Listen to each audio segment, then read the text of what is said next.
అధ్యక్ష, ఈరోజు ప్రభుత్వం ఏదైతే ఎన్నికల మేనిఫెస్టోలో పెట్టామో కర్నూలులో హైకోర్టు బెంచ్ పెట్టాలని చెప్పి ఆ రోజు ఎన్నికల మేనిఫెస్టోలో చెప్పాం. దాని ప్రకారం నిన్నే క్యాబినెట్లో తీర్మానం చేసి అసెంబ్లీలో కూడా తీర్మానం చేసి అటు హైకోర్టుకి గవర్నమెంట్ ఆఫ్ ఇండియా కూడా పంపిస్తాం. వీలైనంత తొందరలో కర్నూలులో హైకోర్టు బెంచ్ రావడానికి ఈ ప్రభుత్వం అన్ని విధాల ప్రయత్నం చేస్తాం. ఇంత మునుపు ఏదైతే అక్కడ లోకాయుక్త కానీ స్టేట్ హ్యూమన్ రైట్స్ కమిషన్ కానీ ఇలాంటి ట్రిబ్యునల్స్ ఏమైనా ఉంటే అవి కూడా అక్కడే ఉంటాయి. అవి కూడా షిఫ్ట్ చేయడం లేదని చెప్పి మరొకసారి తెలియజేస్తున్నా.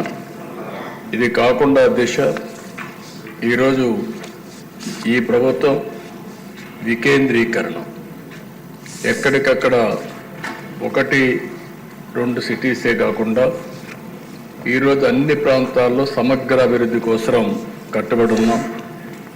ఉత్తరాంధ్రలో విశాఖపట్నం అభివృద్ధి కావాలి, రాయలసీమలో తిరుపతి, కర్నూలు లాంటి టౌన్స్ అభివృద్ధి కావాలి. అదే సమయంలో ఇక్కడ అమరావతి కూడా చాలాసార్లు చెప్పాం. ఆ రోజు మీరు చూస్తే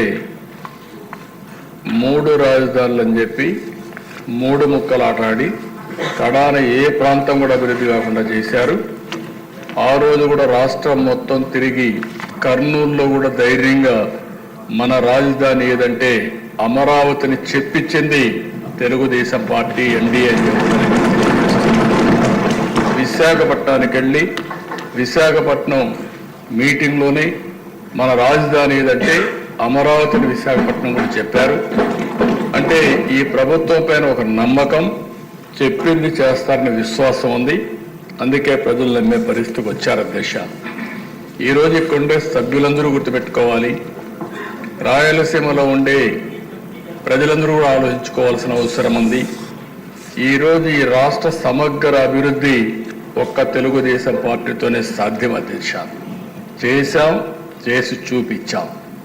ఈరోజు ఒక్కసారి ఆలోచిస్తే అధ్యక్ష, రాయలసీమ రాళ్లసీమగా మారిపోతుంది, ఎడారిగా మారిపోతుంది అనుకున్నప్పుడు మొట్టమొదటిసారిగా బచావత్ అవార్డుని ఒక ఆధారంగా చేసుకుని మనకు నీళ్లున్నాయి, ఈ నీళ్లు కృష్ణా జలాలు రాయలసీమకు తీసుకుపోవాలని ఆలోచించింది మొట్టమొదటిసారిగా తెలుగుదేశం పార్టీ, నందమూరి తారక రామారావు గారికి కూడా నేను తెలియజేస్తున్నా. ఆ రోజు ప్రారంభించిన ప్రాజెక్టులు మీరు చూస్తే తెలుగు గంగా, హంద్రి నీవా, నగిరి గాలేరు, ఇలాంటి ఆల్ ప్రాజెక్ట్స్ అధ్యక్ష ఈరోజు అక్కడ జరిగిన అభివృద్ధి అంతా కూడా తెలుగుదేశం పార్టీనే ప్రారంభించాం. తెలుగుదేశం పార్టీని మళ్ళీ పూర్తి చేసే పరిస్థితికి వచ్చాం. ఈరోజు ఎన్డీఏ కూడా దాన్ని ముందుకు తీసే పరిస్థితికి వచ్చామని కూడా నేను మీకు తెలియజేస్తున్నా. ఈరోజు ఏదైతే సాగునీటి సమస్య ఉందో, దీని సాగునీటి సమస్య మీరు ఒకసారి ఆలోచిస్తే నిన్న కూడా ఈ అసెంబ్లీలో చెప్పాను. నదులు అనుసంధానం చేసి పోలవరం పూర్తి చేసి గోదావరి అటు వంశధార, గోదావరి ఇటు వస్తే పెన్నా, బనక చెర్లకు నీళ్లు తీసుకుపోగలిగితే ఒక గేమ్ చేంజర్ అవుతుందని చెప్పాను. ఒక్క విషయం మీరు చూస్తే అధ్యక్ష, ఆ రోజు ఒక్క కియా మోటార్స్ రావాలంటే, దానికోసం రిజర్వాయర్ కట్టాలంటే, నీళ్లు కావాలంటే 1 సంవత్సరంలో కట్టి ఈరోజు ఆ రిజర్వాయర్ ద్వారా నీళ్లు ఇచ్చిన తర్వాత కియా మోటార్ వస్తే అనంతపూర్ జిల్లా ముఖ చిత్రమే మారిపోయిందంటే అది తెలుగుదేశం పార్టీ చూపించిన చొరవ అని చెప్పి కూడా నేను తెలియజేస్తున్నా. ఈరోజు రాయలసీమ మొత్తం మనం చూస్తే నీళ్లు ఇవ్వగలిగితే, హార్టికల్చర్ని మనం అభివృద్ధి చేయగలిగితే ఆ ప్రాంతానికి మహర్దశ వస్తుందని చెప్పి కూడా నేను మీకు తెలియజేస్తున్నా. కొన్ని అడ్వాంటేజెస్ ఉన్నాయి అధ్యక్ష. బెంగళూరు ఎయిర్పోర్ట్ అనంతపూర్కి చాలా దగ్గర, హైదరాబాద్ ఎయిర్పోర్ట్ కర్నూలుకి దగ్గర, ఇటు చెన్నై చిత్తూరుకి దగ్గర, ఈ 3 అవకాశాలు ఉపయోగించుకోగలిగితే ఆ ప్రాంతాన్ని బ్రహ్మాండంగా అభివృద్ధి అయ్యే అవకాశం ఉంటుంది. ఇంకో పక్క ఇన్ఫ్రాస్ట్రక్చర్ కూడా మీరు చూస్తే రాయలసీమలో బెస్ట్ రోడ్స్ వచ్చాయంటే నేషనల్ హైవే కానీ స్టేట్ హైవే కానీ అది తెలుగుదేశం పార్టీ హయాంలోనే వచ్చాయి దశ. అవన్నీ కూడా ఆ రోజు ప్రతిపాదన పెట్టాం, అవన్నీ వచ్చాయి. ఇంకొక పక్క ఓర్వకల్లో ఎయిర్పోర్ట్ కట్టాం. ఇంకొక పక్క మీరు చూస్తే ఈరోజు తిరుపతి ఎయిర్పోర్ట్ని ఎక్స్పాండ్ చేసి రన్వే పెంచి ఈరోజు ఒక హబ్గా ఇంటర్నేషనల్ ఫ్లైట్స్ కూడా రావడానికి చూసాం. కడప ఎయిర్పోర్ట్ను కూడా రన్వే ఎక్స్పాండ్ చేసి నైట్ ల్యాండింగ్ ఫెసిలిటీ కూడా పెట్టే పరిస్థితికి వచ్చాం. అంటే ఈరోజు ఏ ప్రాంతంలో లేనటువంటి 4 ఎయిర్పోర్ట్లకు ఉన్నాయి దిశ. ఒక పక్క తిరుపతి, ఇంకో పక్క కడప, ఓర్వకల్, ఇంకో పక్క పుట్టపర్తి ఒకటి ప్రైవేట్ ఎయిర్పోర్ట్ ఉంది. అడ్వాంటేజ్ కింద బెంగళూరు కూడా వచ్చే పరిస్థితి వస్తుంది దిశ. ఇంకో పక్క దిశ ఎడ్యుకేషన్ ప్రాధాన్యత ఇచ్చాం. తిరుపతిని ఒక ఎడ్యుకేషన్ హబ్గా తయారు చేస్తున్నాం.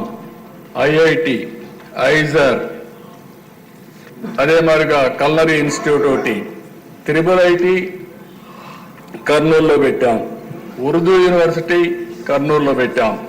ఇవి కాకుండా సెంట్రల్ యూనివర్సిటీ అనంతపూర్లో పెట్టాం.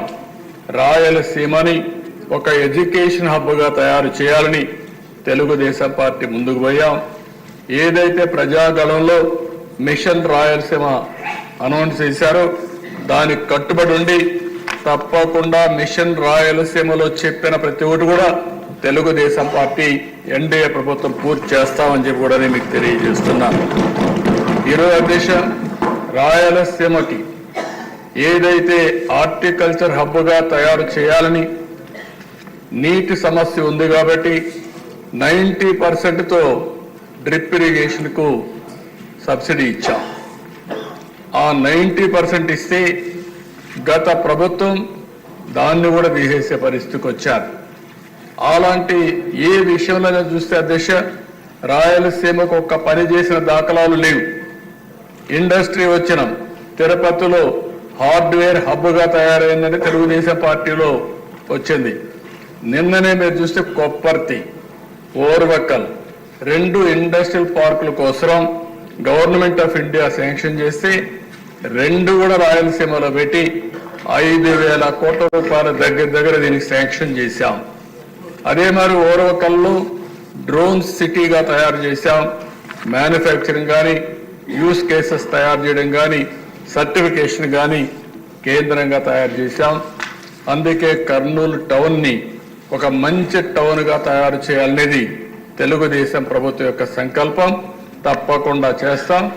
అందులో ఒక అడుగు ముందుకేస్తూ ఈరోజు హైకోర్టు బెంచ్ని కర్నూలులో పెట్టడానికి ఈ హౌస్ తీర్మానం చేస్తున్నామని కూడా నేను తెలియజేసుకుంటూ మరొకసారి మీవిచ్చిన కమిట్మెంట్స్ ఏవైతే ఉన్నాయో అవన్నీ కూడా ఒక్కొక్కటే పూర్తి చేసుకుంటూ ఆ అన్ని ప్రాంతాలను అభివృద్ధి చేస్తూ ఈ రాష్ట్ర అభివృద్ధి కోసం కట్టుబడి ఉన్నామని చెప్పి తెలియజేసుకుంటూ సభ్యులందరూ కూడా దీన్ని పూర్తిగా సమర్థించాల్సిందిగా ప్రతి ఒక్కరికి విజ్ఞప్తి చేస్తూ మీ దగ్గర సెలవు తీసుకుంటున్నాను. గౌరవ మంత్రి ఫరూక్ గారు ప్రవేశపెట్టిన తీర్మానం సభా సమక్షంలో ఉంది. అనుకూలంగా ఉన్నవారు అవునానండి, రాయలసీమ వాళ్ళు గట్టిగా మాట్లాడాలి. వ్యతిరేకిస్తున్న వారు కాదనండి. అవునన్నారు, అందరూ అవునన్నారు. తీర్మానం ఏకగ్రీవంగా ఆమోదించబడింది.